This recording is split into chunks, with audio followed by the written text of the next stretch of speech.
ایک دن رنگ برنگے گاؤں میں بچے ہنسی خوشی کھیل رہے تھے۔ سورج نکلا ہوا تھا اور ہر طرف خوشی کا ماحول تھا۔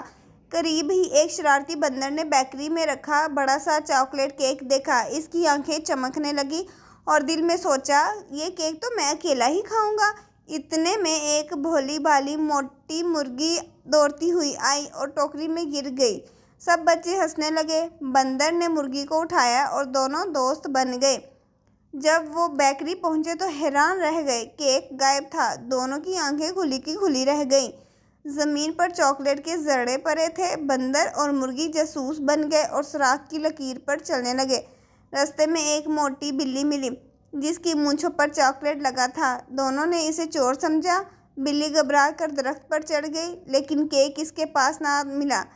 آخر کار دونوں نے دیکھا کہ ایک بکری جھاڑیوں کے پیچھے چھپ کر کیک کھا رہی ہے۔ بندر اور مرغی نے شور مچا دیا۔ تینوں کے درمیان کیک کے ٹکڑوں پر مزاحیہ لڑائی شروع ہو گئی۔ اچانک کیک زمین پر گر گیا اور ہر طرف پھیل گیا۔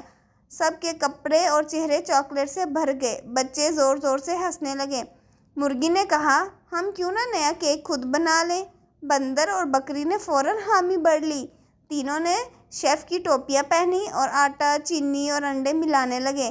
کچن میں ہنسی مذاق کا طوفان برپا تھا۔ ادھر آٹا اڑ رہا تھا، ادھر چاکلیٹ گر رہا تھا۔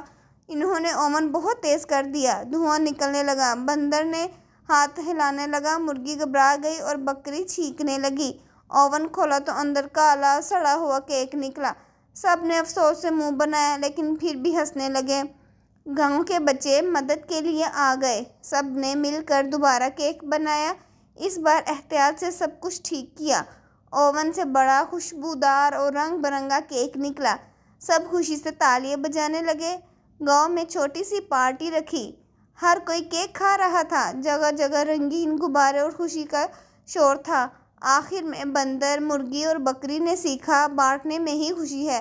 سب نے مل کر کیک کھایا، تالیاں بجائیں اور کہانی خوشی خوشی ختم ہوئی۔